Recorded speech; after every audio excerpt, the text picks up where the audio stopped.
Okay, hallelujah, name is Christ. We commence our parenting workshop. Praising, thank God that you guys are still here. And it's not easy, sometimes to spend a whole day in church, right? Especially if we all work all week, then we have to come here and be here. So thank God for being here. May the Lord bless you and grant you peace and joy. So we'll continue to study parenting workshop, and the topic for this time I want to show you, the house was filled with fragrant oil. Right? Next slide. Yeah, the house was filled with fragrant oil. Can you turn to John 12, please, 1 to 3? John 12, 1 to 3. This is the goal, right? As parents and also as children, we want the house of God to be filled with fragrant oil. We talk about the house of God not only here as a church, but also inside our hearts and also at home where our family is at, right? So, can you? Yeah, please.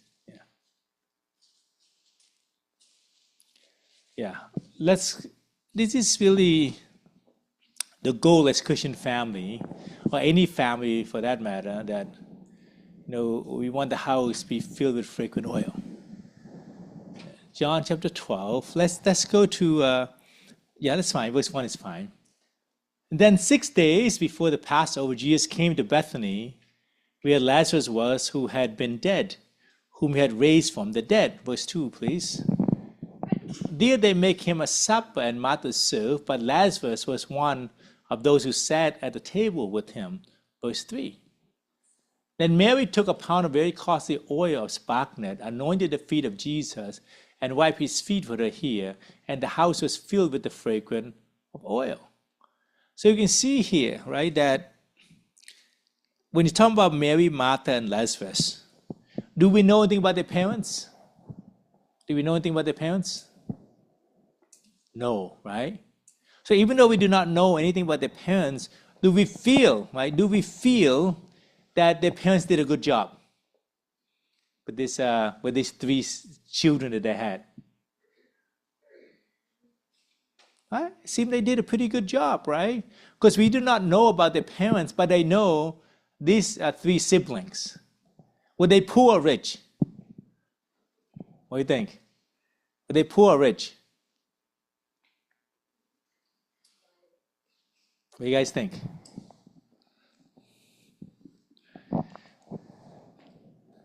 Actually, they must be well-to-do. Why? Because the pound of very costly oil, you can sell it for 1 year's wage, right? I mean, who would just get rid of 1 year's wage, right? And not only that, when they invite, this is not the first time they invite Jesus to their house, right? When they invite Jesus, it's also his disciple also went with him, and also other people went with him as well. So it's very costly to have Jesus as a guest to their house. But we can see, okay, we just say they're well-to-do because she was able to afford to buy, this fragrance of the oil, right? A whole jar of it. Okay, but we can see the three siblings. Actually, they love one another, right? Because when Lazarus was sick, the first person they went to get is our Lord Jesus Christ. Okay? And when our Lord Jesus Christ came to visit them, we can see Martha, she served, right? And now even here, she also served with other women as well, right? Serve our Lord Jesus Christ. Then with Mary, she was able to anoint the feet of Jesus with this costly oil spikenard. So we can see, and that's why the whole house was filled with fragrant oil. So now, in other words, the aroma was very sweet, was very pleasant. So in our house, we also want to reach this point, right? And for us to reach this point, we can see, what was Lazarus doing? What was Lazarus doing? What was he doing? What's that? Yes, he sat at the same table as Jesus, right? So any parents would love for our children to be close to our Lord Jesus Christ, right? So he sat at the same table. This means he was very close to him. So that's our goal, right? For me, for my son, I just hope that one day, as he's growing up, to be a good young Christian, right? That he always close to our Lord Jesus Christ. they always sit on the same table at Jesus Christ. Why you don't just sit with strangers, right? You sit with someone you're close with. Right? Can you imagine if you go to a restaurant, right? You guys have a restaurant, you go there and you put some other people beside the what is it, the grill cooking? What is that? What is that? You sit all the same tables, right? Because hibachi, right? You all sit to different people. But even then, it's a little weird, right? When I go there, and sometimes it's hard for me to laugh when something goes like, I don't want people to see me laugh. They're not even part of my family and stuff like that, right? Unless sometimes you see, people go there. And usually when you sit at a table, people you're a friend with, right? And especially at their house, do you invite strangers to your house and eat at the same table? Of course not, right? You must know them. So they have Lazarus, remember before he was sick, because Jesus visited him, but he wasn't there. He was lost, right? Now, after his sickness and after he died and resurrected, now he's set at the same table with Jesus. And Martha, right? Now she's serving Jesus. And then, and Mary was able to anoint the feet of Jesus. So not only serving him, actually she glorified his name. And this is a perfect picture of a beautiful family in Christ. And this is what we want to reach to the point, right? That we want to reach. And hopefully one day we as a family, and my family as well, that we can sit at the same table with Jesus, we can serve Jesus, we can live a life to glorify his name. Okay? And how can we do that? Right? How can we do that? First, parents, right? There's a role. Sister, you can go back to the slide, please. We have to think about role of parents, right? Role of parents. Right? Role of parents. The first thing, we must love our children, right? Even though sometimes it's very simple to say, but loving our children sometimes it's not that easy to do, right? And we must love our children. Even though, of course, like brother, how do you show Naomi that you love her? What do you do? Yes. Especially nowadays, spending time, our time is the most valuable thing in our lives, really, right? Right? That's why the youth earlier, that's why we can't stay here because we got to go and do something. Because that staying here is maybe 1 hour extra their time, right? Right? So all of us like this, spending time actually is the greatest thing we can show our children that we love them, right? Yes. So Sister Pamela, what other stuff do you show? Really? Snuggles, yeah. Snuggle is also part of love, and most kids they need affection, right? Most kids they need affection. That's what you need to do. Sister Nina, what do you do to show love to your children? I think when they was young and they're older, it's different. Yes. So when Yes. they was young, we try to how you love, and then every time they need something, I don't know. I just feel like from your heart you love them, Mm-hmm. and then when they grow up, they change something, Right. like a character. Yeah. Sometimes it make you anger, but Yeah. you have to learn to be patient and then to love. Yeah, being patient also to show love, right? Being patient. Thank you, sister. How about you, sister? Yes, in my family, or when I grow up, Mm. my parents, they think they want to have really the kids, give the kids, they change love. Ah, And I never heard my parents say I love you. why? It's similar like me. I grew up like that family. Yeah. I always try to my best. I'm working hard. I want to give like food, clothes, like toys. Means love. Yeah. But kids maybe not think like that. Right. Yeah. Yeah. No, yeah, it's true. Sometimes the culture, especially being Asian culture, we don't need to say I love you to our kids. We just work hard and assume that they know our love, right? And sometimes there's no hug. Like even now, my Cambodian mother, when I give her a hug, she feels so weird. Like, what are you doing? But then my adopted mother, she hugs too much. And it's like, when they hug too much, also it's uncomfortable as well, right? But nevertheless, as Asian parents, they just work hard and work hard and provide food and a place to live for our children. We think they understand that is love, right? Yeah. But nowadays we have to go beyond that as well, right? We have to beyond that, right? Because showing love sometimes can be spending time with them. So Asian parents, a lot of time, we don't spend time with our children. Yeah, because we are working, that's love. But they rather for you not have money and stuff like that than spend time with them, right? And now we know, right, as young people, that's what they stress to us, or share with us, right? Sister, how about you, sister? What do you? I think I try to do my best to spend more time with them. Yes, yeah. Which is very difficult. But thank God I retire, I can spend a lot of time with my son, But even then, I try my best as well, Thank you, sister. Sister Rena, how do you? My children are adults now, Yeah. so try to talk to them, listen to them, Mm, maybe mhm. listen to what they share Right. about Now that they're adults, do you think they know that you love them? You think so? You're not sure yourself, right? Hoping they know, right? Hoping that, yeah, they know, right? I mean, very few parents do not love their children, right? All parents naturally, right, you love your children.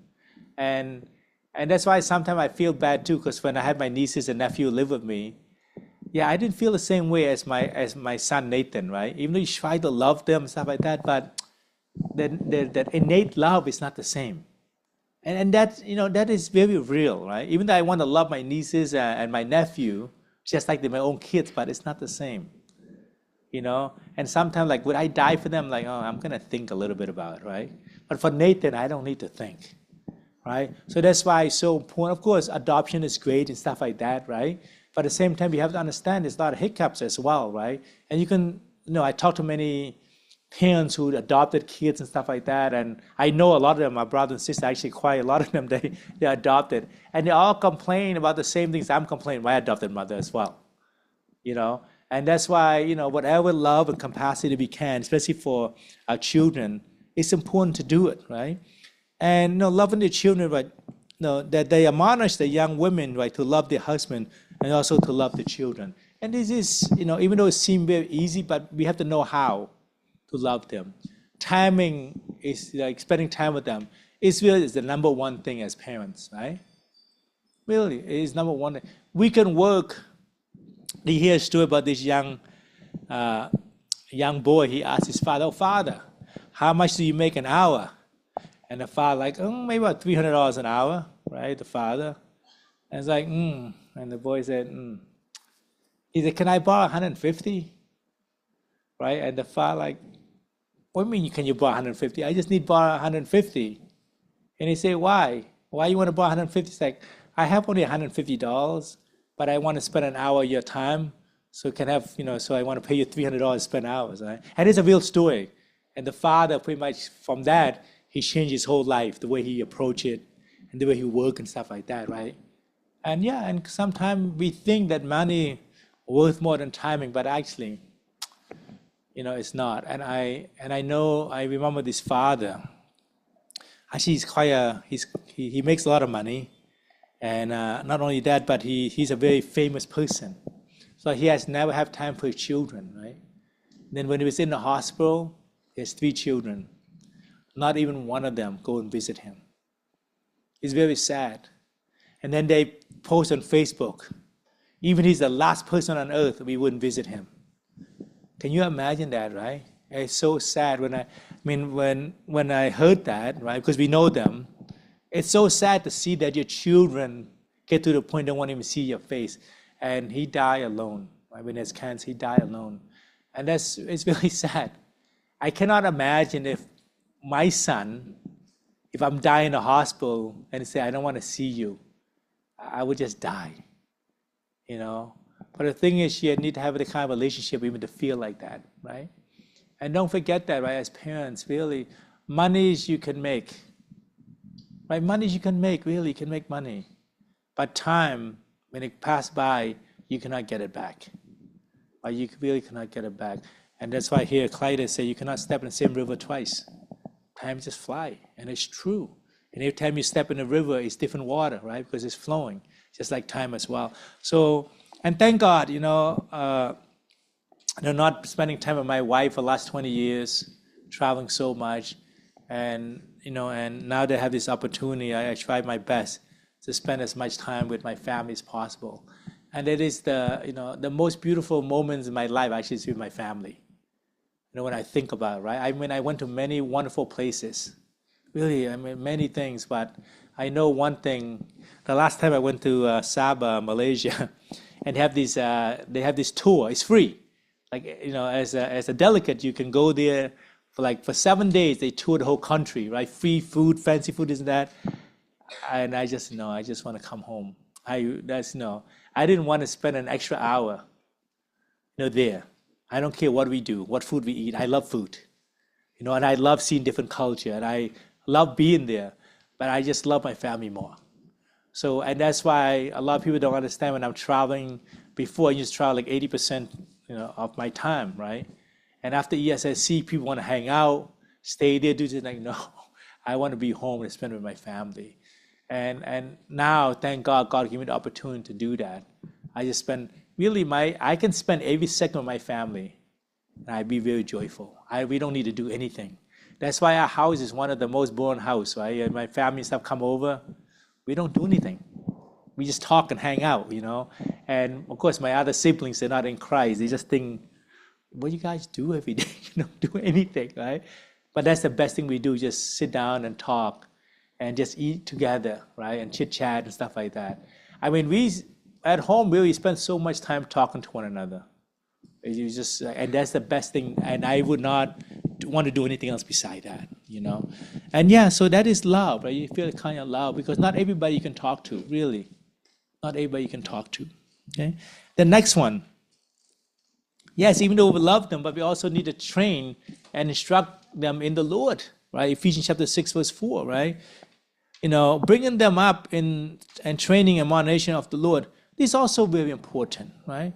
Sometimes we spend a lot of time with our children and stuff like that, but we don't want to train them, right? We don't want to tell them what's right and what's wrong. It's also not good, right? It's not good to be like that. Sometimes as parents, we want to be the best friends to our children. Yes, fine, you can be best friend to our children, but also you can be a parent as well, right? Just like our Lord Jesus Christ, our relationship with him have many different kinds of relationship. He's our God, he's our father, he's our mother, right? He's our friend, right? So many different things in terms of relationship. The same thing with our children as well. If we just want to be best friends with our children, we don't want to train them, don't want to teach them, then it's very difficult, right? For example, when my son spent time with Jamin, he loves Jamin, Because Jamin, he always play with him, right? Do things with him, right? He loves it, right? So when we talk about, okay, Nathan, who's your number one person in your life? First he say Nathan. He's the number one person in his life, right? And then the second one is Evelyn, right? Evelyn. The third one is her. Third one is her. The fourth one is me, always tied with Jamin. Right? And it's a very close line, right? And because Jamin really never disciplined him, right? And yell at him, right? This and that. Because, he's a friend, right? And Jamin, he's just like that. But for me, every time I do things for him, I have to correct him, have to train him but I wouldn't do that with other kids. And I would just play with them as well, right? Maybe they love me more too, I don't know, right? But my son, every time he does something, right? The other day, we have guests over, and he's jumping on this glass, ornament thing, right? I say, Nathan, you see the thing is glass. Why would you jump on it, right? Yeah, okay. He's just like that, right? So many things when we play outside and stuff, he's always in danger himself, right? Most of the time I have to correct him. I have to catch myself too, right? How come every time I converse with my son, I always correcting him, right? So I need to change. I cannot train him all the time, right? This and that, right? I also have to be friend with him as well, right? To do things. Because every time, for example, we getting all the leaves yesterday, all the leaves it's so dirty, the leaves, right? Because even all winter is wet, this and that. What he does, he crawl into it. I'm like, and he's all full of leaves. Like this leaf is all like dirty. It's not like the good leaf just fell, right? It's been for the whole winter, right? Stuff like that. But I was going to say something like, oh, it's fine. It's only leaves. So you can take a shower after, right? So things like that, I have to catch myself, right? But then we also have this machine that pick up leaves. And it's very dangerous. And he put his hand in there and then have to, Nathan, you have to be smart. You cannot just put your hands in this machine. What happens is just go on, right? And it rolls. The machine can hurt your hands, right? So things like that. But we cannot always be in training mode all the time. Sometimes as parents, we fall into that, right? We train. Sister, how do you train your kids? What do you do? There's certain things that you want to train them that sometimes it's difficult.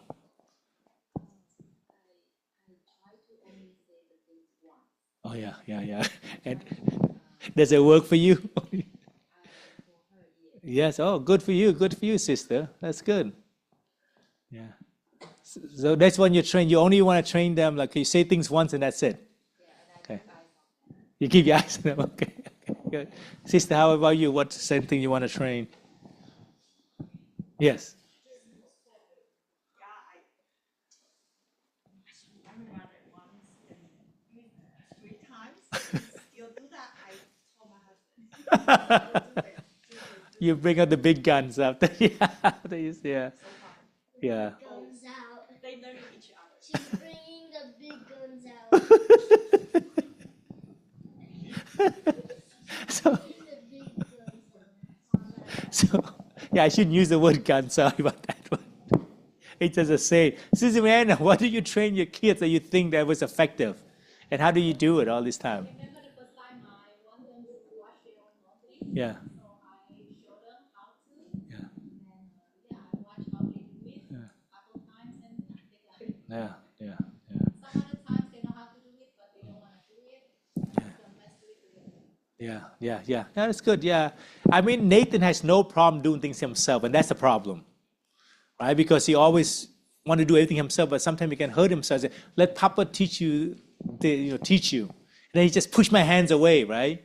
Because he want to do it himself. He's stubborn like that, right? But there's certain thing, if he let him do himself, he's going to hurt himself. Say, let Papa show you first, right? Then he tried, then he could not do, and then, okay, give it to me, right? But he always like that. So even, he know how to do laundry.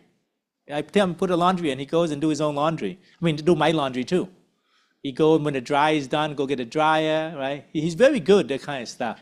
But he just has certain things that he want to do himself that he might hurt himself, right? So, yeah. So, thank you. Sister, how about? I translate like so probably like first two, the first time, second time, so probably you're not very trusting to do. Yeah, so like, wash dishes or vacuum something, like wash laundry, right? The same thing. Because we know that so probably the first time you're not very clean it.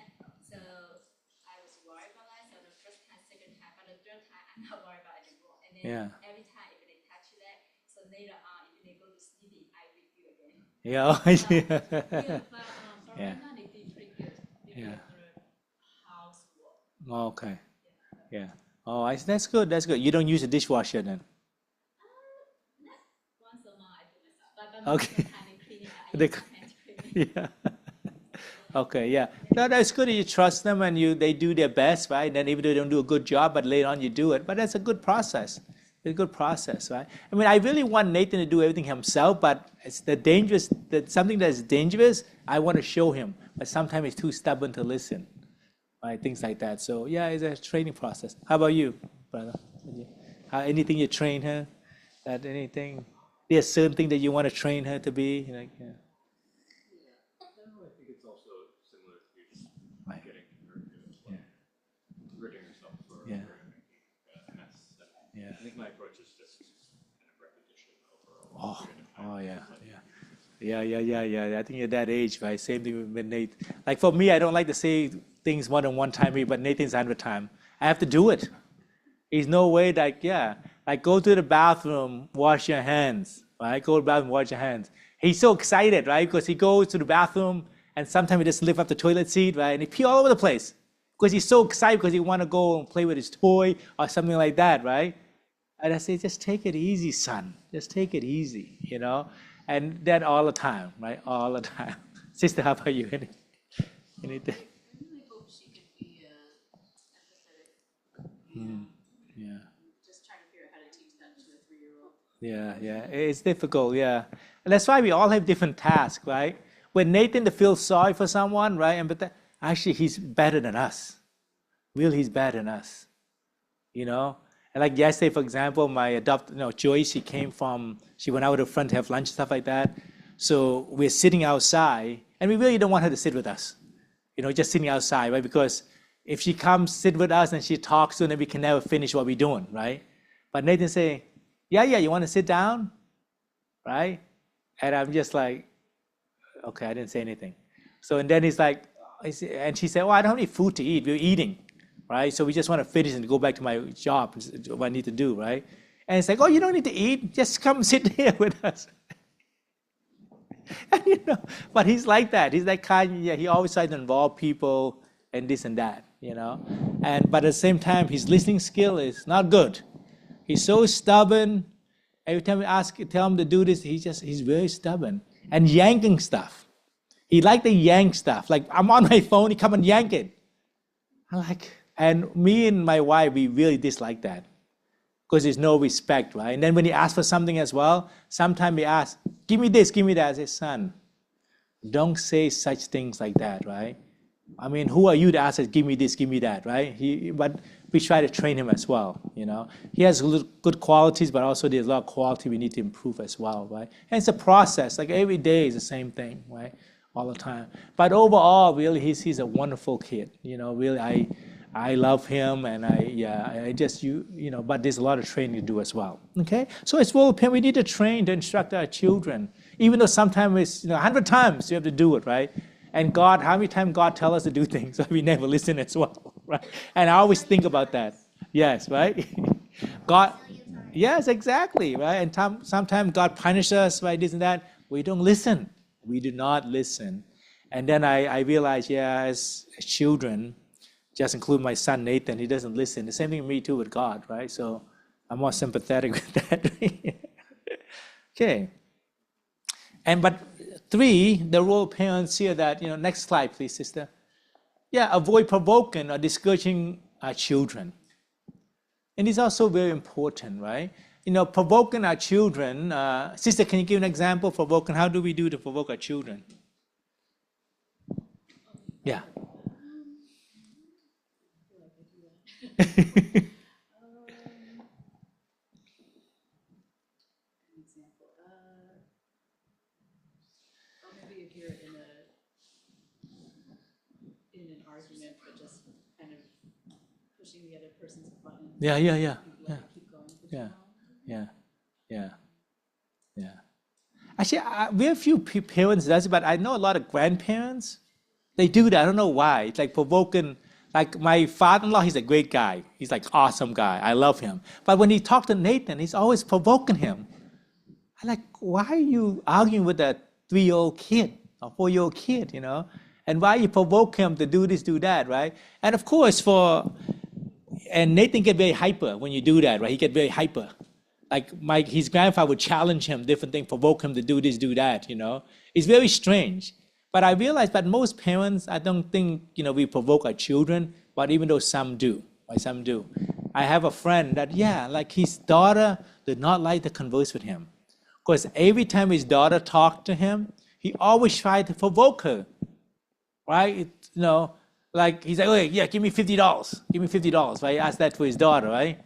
And his daughter said, I don't have $50. Why not? Why don't you care about your dad? What happened you spend all your money? Like things like that. And she's like, why do my dad always do things like that, test her, provoke her, things like that, right? So that's why it's important for us. We should not, provoke our children or discouraging our children. What's the difference between discouraging our children or share with them the reality, right? Brother, what do you think? Or, what is the difference between discouraging our children or at the same time, we cannot just reward them for every little things that they do wrong, right? Can you give an example?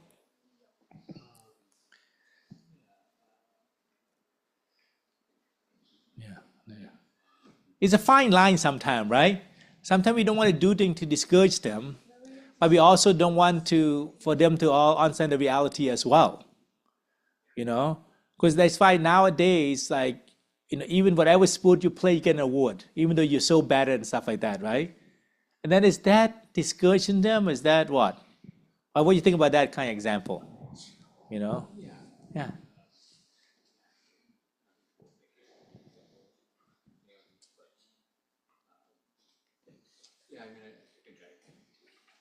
generally try to be encouraging, but I Yeah. find myself having to not say everything she does is great. Right. Yeah. Yeah, I mean, there's a fine line, right? There's a fine line.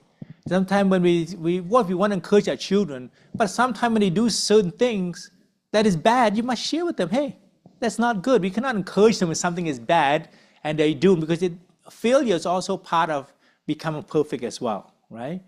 That's why I share with Michael Jordan, he said, they asked him, why he was so great. Then he lists all the bad things, all the things, for example, 3-pointers, right? He missed thousands of them, right? And a free throws, he missed thousands of them. And then he say, and that's why it gave me the strength to, to practice even more, right? So that's why not every discouraging, that is bad, right? Really, Nathan, when he does a certain things, and he does bad, I have to call him on it, right? To let him know that, right?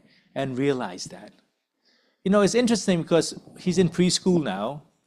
And the reason why he doesn't want to go to preschool because he misses too much. Right? He misses too much, right? And they tell us, I don't want to go. It's 4 hours. I miss you guys too much, right? So when he says that, is that bad or good? Sister, what do you think? How would you encourage him when he said the reason why he doesn't want to go because he misses us too much, right? I'm probably gonna say it's only 4 hours. When you be home, I will be home with you for the Yeah. rest of the day. Right. Yeah, we say something as well, right?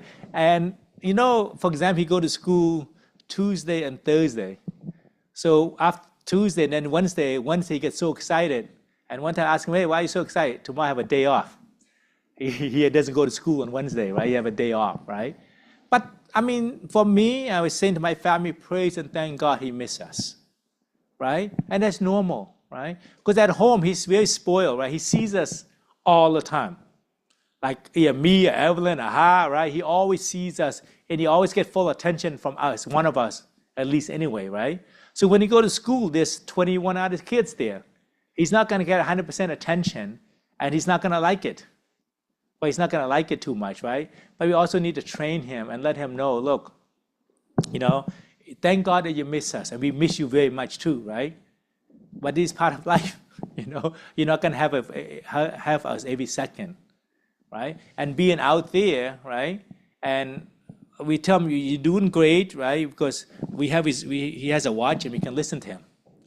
Like even in class and stuff like that, right? We dial in, nobody knows, but we can hear him talk and stuff like that. He's very sociable and things like that, And yeah, he's doing great, but he just really misses us because with us, we play a lot, right? And do this and do that. Really, he gets so much attention and he's really blessed. Like, he's really blessed, right? That right now, Ha and I, we don't work, right? And since he was born, in a pandemic, he only see us. But we need to train him as well. Yes, okay, son, be 4 hours, right? And the first day he went, he was so excited. And afterward, he said, so you how many days you want to go? Every day. Then we felt sad, right? Oh, our son don't miss us, so you want to go every day, right? And I say, fine, you go 3 days, right? Add one more day. Then the second day, he doesn't want to go anymore. Then we feel happy, but not happy, right? We want our kids to miss us, but also to be able to do what they need to do as well, that be independent, right? And sometimes our kids are too independent, they don't miss at all. We feel sad as well, right? So it's a fine line, right? But whatever is encouraging, whatever the benefit, then we must do that, and don't do things to discourage them, right? Really, if our kids want to be, for example, if my son want to be an MMA fighter, right? And maybe he's good at fighting and stuff like that, right? But at the same time, yeah, okay, you can be whatever you want to be and stuff like that. But that's not the reality. There are certain things you want to be, you cannot be, right? But the world tells us whatever you want to be, you can be. No, you cannot be. Can you be Michael Phelps and be the best swimmer in the world? No, you cannot, right? It's just a reality, right? That's training them, encouraging them, but also know the reality as well, okay? I mean, I have a couple of nieces, they just think, they can make a lot of money and buy whatever they want. I say, yeah, it's true, but the way you work and stuff, you guys are not going to be rich. You guys are too lazy, right? I see them, right? You guys are too lazy. Think money just grow on tree, right? And that is reality. When of course, when you make and become wealthy, you must work hard. It's not easy, right? If you just stay home and lazy, you don't want to go to school, you don't want to study, guess what? McDonald's is waiting for you, really. And that's a reality. We cannot say, because whatever sow, we will reap, right? Really, it's the truth. So, and that's why we must, as well as parents, right? Okay, role as parent. Next one, please. 4. Encourage, comfort, charge to live, right? Righteously. Okay. So nothing here encouraging is very important, right? Encouraging, and to comfort them, right? And comfort. I think this is, of course, in psychology they tell you that when your kids cry and stuff like that, in a room, let them cry. Right? Don't go and try to comfort them. For me, I disagree, right?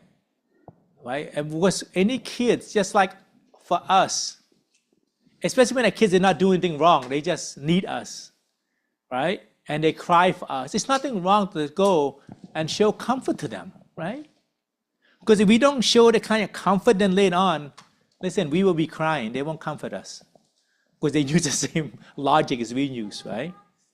Really, because love is much more important than anything else, right? So when our kids cry and stuff, if they do something wrong, that's different, right?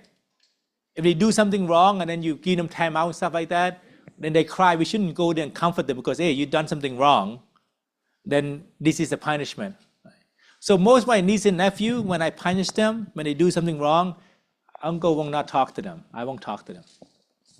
And it's interesting, and that is the most punishment for them because they always want to talk to me about this, about that, this and that, right? So I'm always there for them. But if uncle is upset and get upset, then sorry, you cannot talk to me anymore. Talk to the hands, we have some other plan, right? Whatever, right? Whatever. But the thing is, for me, that's what it was for them. And when they bad and stuff, I tell them, hey, you're not going to go to seminar. You're not going to NYTS. You're not going to IHTS, right? And most parents force them to go, right? I never force it. Listen, you don't deserve to go, right? You go in front of God. You're going to Mount Sinai, right? You're going to go and pray before God and read God's word. You don't deserve it, right? Even at church, sometimes I just leave them home. I don't bring them to church. And people are like, what? That's what you want to, like, no. When they're naughty and stuff like that, you don't come to the house of God and be naughty, right? So, and pretty much almost, I think they always want to come to church. Right? And because why? Because church is something that's very valuable, something very precious, right? And that's why, some youth say to me, my parents, every time I'm naughty, they force me to pray. So they always equate when they're bad, they're praying. So guess what? Do they want to pray? No, they don't. Until this day, that's what they say. Right? They don't want to. They're in their 30s and 40s. They don't want to pray. Because they always equate with the idea, oh, I'm being bad, I can kneel down and pray. No, praying is really God's grace for us to converse with God, right? When your kids are naughty and stuff, why you force them to pray? Why you want them to talk to God? No, you shouldn't be talking to God. You're too naughty, right? So we must change the way we do things, right? So comfort and they must charge them, right, to live a righteous life. So we exhort and comfort and charge every one of them, right, as a father to his own children to live that kind of life. Okay, and this is very important when we think about this kind of, and don't misunderstanding that, if you and I if we're in distress, right, God always comfort us. God always comfort us. That's why Psalms. If you look at King David, right? King David is very mighty himself. He did so many heroic stuff, right, in his life. But in Psalms, he always talks about how God comforted him, right? Isn't that right? Right? How God called for him, God comforted him. And even, they say, when he cried, right? They say when he cried, God put the tears in a bottle, right? That's a psalmist say that, right? That's comforting, right? And really, we would never regret when we comfort our children when they need us. Okay? So, sister, what do you do to comfort your children?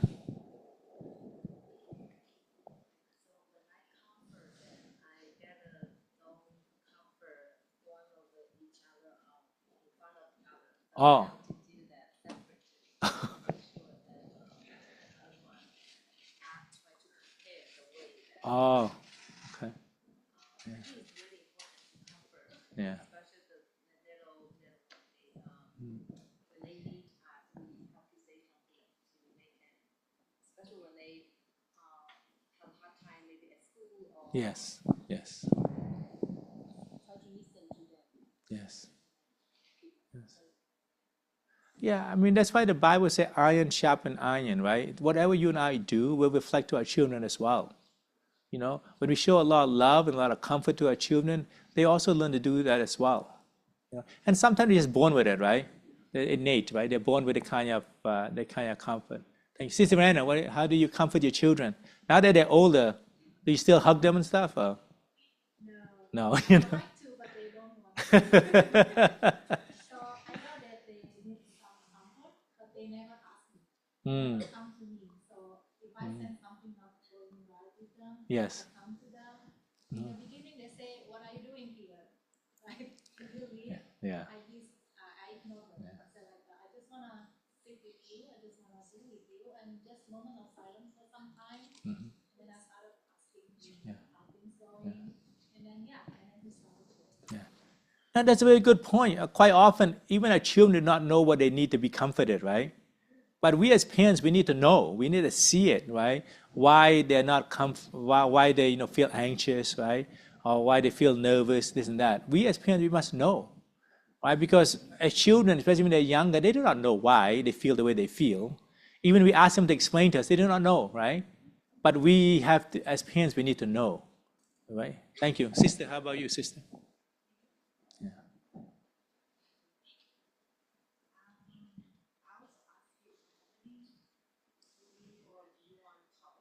Mhm, mhm. Mhm. Yeah, yeah, yeah.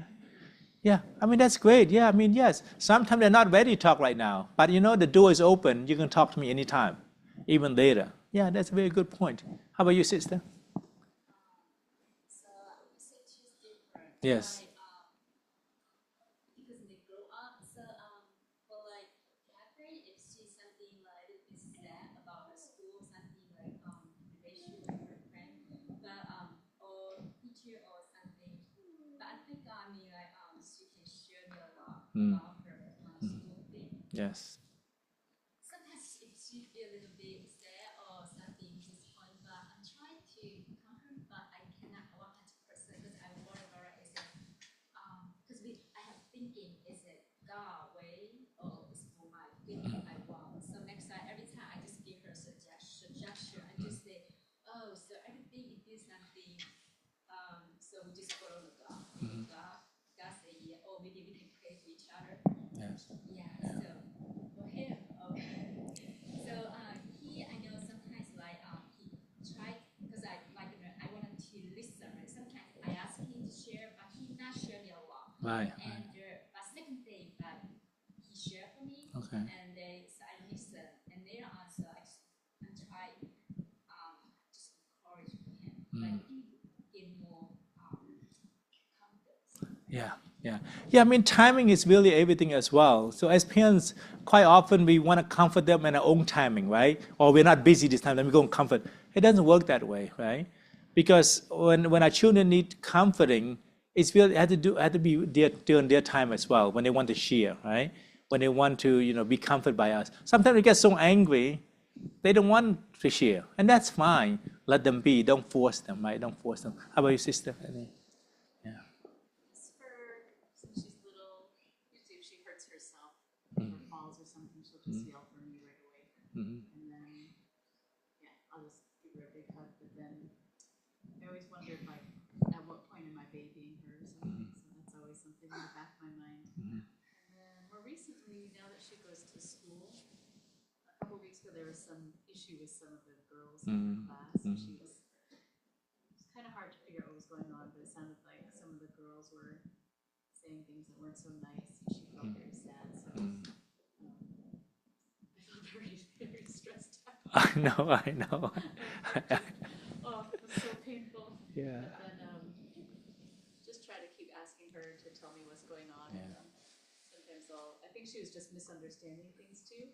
So sometimes I would use the stuffed animals to create the situation to help them understand what's going on. Yeah, that's wonderful. Yeah, I mean that is great. And for me, I think when they're hurting, is never enough to comfort them, right? When they're hurting, but when they're hurting, they need comforting, and God does that to us as well, right? But the problem is that sometimes we don't need to baby them in the sense like every little things that happen, right? Every little things, and then we have to choose what to do, right? Let them stick it out and stuff like that. I remember Seven, my nephew. He always in school. He always sit on the tip of the chair. I always tell him, Seven, should not sit on the tip of the chair because you're gonna fall and smash your head, right? Sure enough, one day I received a phone call, right? And then he said he sit on the edge of the chair and he fell and smashed his head, so his nose all bleeding. So I went over there, and he's all crying. He's like, oh, and I'm like, okay, what happened? He's like, I'm just sitting, and all of a sudden my face hit the table. Are you just sitting? How you were sitting? Then he explained to me, right? I said, well, you want to go home? He's like, oh yeah, I want to go home. You sure? I mean, look, you're looking all tough right now, right? You're bleeding stuff. If you go back to class, everything you're all tough and stuff, right? Then he thought about it. He's like, yeah, Uncle, you're right. If I go back to class and I'm all bleeding stuff, everything, I'm so tough, right? So he went back, he was laughing, right? And did I baby him? No, I didn't baby him because I told many times, right, don't do that. But even though sometimes because you feel so hurt, right? I remember one time in a church, I told him, Seven, do not run around the church on a pavement. In Sacramento, there's no grass. It's all pavement. He usually run like so fast, stuff like that. I say, don't do that. Right? When you run, you gotta be very careful. You're gonna fall, you're gonna slip. Sure enough, he ran. I was in a council meeting. He ran around, and then he slipped, and then he pretty much, you really can see he almost his bone. Right? When he fell, I feel so sad, right? And I'm just holding it in, not to cry and not, but I just tell him being a guy, right? Because my wife can do it out how she treats him, but as a guy, I want him to be toughened up as well, right? I said, yeah, I'm going to tell you not to run around like that, right? And these are consequences, right? I'm sorry. Then his skin is like peeling off. But thank God, 2 doctors over there, so they took it away. But I just tell him, oh yeah, no problem, buddy. It's no problem. No, you can, it's not that bad, right? It's not that bad, right? And when he felt that, and I know it's bad, it's really bad, right? Then he's fine afterward, right? So it's decision every time. What do we baby him? Your kids are not baby and things like that. Brother, how do you comfort Naomi? Yeah. She hurts herself usually. Pam will usually kind of hold it, but I'll go get her stuffed animal. Oh, stuffed animal. That's how you comfort it, right? And, Yeah. and an ice pack. And ice pack. Yeah. Sometimes even if she doesn't need the ice pack, she'll ask for it. Yeah, no, it's true. Yeah. Nathan's the same way too. Like the ice pack is so important. Like, like even a little small boo-boo, like, oh, they want an ice pack. That's fine, right? Yeah. So what kind of stuffed animal do you usually? She has like a bear. Oh, it's a bit. She usually that's one of the things. Yeah. Yeah. I mean, there's so many things that we know about our children. There's things that comfort them, right? Yeah. I mean, when Nathan gets hurt, he just run to Evelyn. And quite often because she know how to comfort him, and of course I think it's good like you discipline her differently than Pam stuff. They need to see that. I think as parents the same thing too. Like the way I talk to Nathan is very different than my wife talked to him. Because I'm a man. I want him also to have a father figure, how to react to certain thing. And as mother, same thing too, right? You want him to be a certain. That's fine, right? That's fine. But of course there's always a fine line. What is the right thing to do? But to show love, to show comfort is never the wrong thing. It's never too much. But it's never too much unless they do something wrong, right? And this and that, then we would know. Okay? So it's already 3:57 already, so we continue to study. Time goes by very quickly. So now if we want the house to be filled with fragrant oil, as parents, we need our roles. We need to do our role. Fathers have one role and mother has one role, right? And even though sometimes father and mother disagree in whatever role we're playing, but we have is it benefit for the children, right? Because there are certain things, I just tell my wife, hey, first of all, you shouldn't treat him like that because he's a guy. He's a man. He's a boy, right? She should not just treat him the way like a girl, like girly kind of stuff, right? And in youth time, I don't like that, right? I don't like it when my wife treat him like very girly, right? And it's fine, but there's certain things he has to be a man, right? Of course, if he was a girl, it's different, right? But there are certain things. That's why, as mothers, you have to be careful as well, right? When you first train up your boys, right? And there's one thing that I'm very I fear the most is Nathan. He has a very good heart. He does not know it's like for people to be mean, right? So that's why when people mean at him, he doesn't understand. It's like, and he's very loving. He's very kind. He does not know what being mean to be like. So I also need to train him that as well, right? And being mean is when people mean to you and stuff like that, you have to understand that, you have to learn how to understand that, right? But at this point, he doesn't really know too much of that kind of stuff, right? And I know, he's a loving boy. He's very kind, very affectionate. But at the same time, I always feel that people can take advantage of him, right? Because of his goodness, right? And a lot of time in life is like this. So that's why I want to teach him how to, to box, to do things like that. Not to fight with anybody, but to have confidence that, look, he can handle himself. And it was a big deal as for me too when I used to get into fights every single day when I was in grade school, right? Because everybody was racist. I get these Osgood brothers. There's 3 of them always jump me every day I go to school. And that's what way I take. They're always waiting for me, right? So I started taking karate during that time, And really, thank God, by taking karate, I was confident in myself, right? So of course I cannot beat his 2 older brothers because they are big, way bigger than me. But he has a little brother go to school with me, right? So I got him in a corner, right? And because his brother cannot be with him 24/7. Hey, you beat me, I'm going to beat your little brother. Right? And I told his little brother like that too, right? I didn't want to fight with them and stuff like that, right? But I was just confident. Because back then, right, I don't know, people are racist. You don't know, right? You just being a little boy, having fun. Then people just, being racist, right? Beat you up and jump you and stuff like that, And when I have self-confidence, of course, at the time, I was protecting all the other Asian kids as well, right, for free. I didn't take money from them. Because I was big for my age, right? And just feeling like that, then you feel that everything's around you, you can handle it better, right? And the same thing, get a great confidence, right, in our children, right? And to be able, even mentally or physically or spiritually, right, to be confident. So you cannot have low self-esteem in that sense, right? Know who you are, what you are, and at the same time, stay humble at the same time, okay? Yeah, our time is up. Next time, I don't know when that is, we'll continue this. We'll continue, and as roles as parents, we must be convicted with our roles. Don't be wishy-washy, right? And sometimes being Asian as well, because our roles can be very different. And it's very in church. It's very few time I meet a brother who's very manly. Yeah, because for me, I believe a lot of time the father don't get involved too much, right, in the kid's life. The father don't need to be manly and stuff like that, but as a father, you teach things differently, right? And all the time the mother, right? The mothers always spend time with the children. That's not right, right? It's nothing wrong for them to be, soft in that sense, right? Be sympathetic, be, this and that. But also, it is a certain time we also need to be a man as well, right? And that's why I think with Asian kids, now the Asian American, a lot of them, they're pretty tough as well, right? But most of our church brothers, really, they are very feminine. It's only, I can count my hands full which one I know they're pretty manly, right? They just manly. And that's, and it's not saying that because a lot of times just one way bring it up, which is not good as well, right?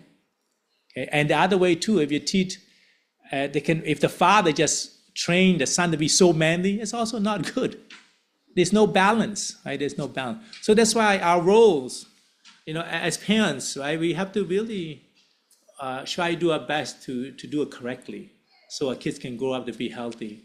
And I'm saying this not because not that I'm an expert at being a parent, stuff like that. No, I need a lot of help as well as parent, When I was raising up my 2 nieces and nephew, I just feel, man, I need a lot of prayer for them because even though I know how to do everything, but it doesn't mean it work the same way when you're doing it, and I feel I have all these regrets as well, right? Like with my nieces and nephews, right?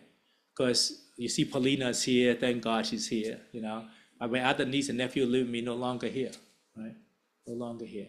And I feel what should I have done, more to help them in their faith and stuff like that, But what can we do? We can be the best parents in the whole world. It does not mean that children are going to grow up to be the best. And we have to realize that and don't be so tough on ourselves. Let's kneel down and praise, just give thanks to God.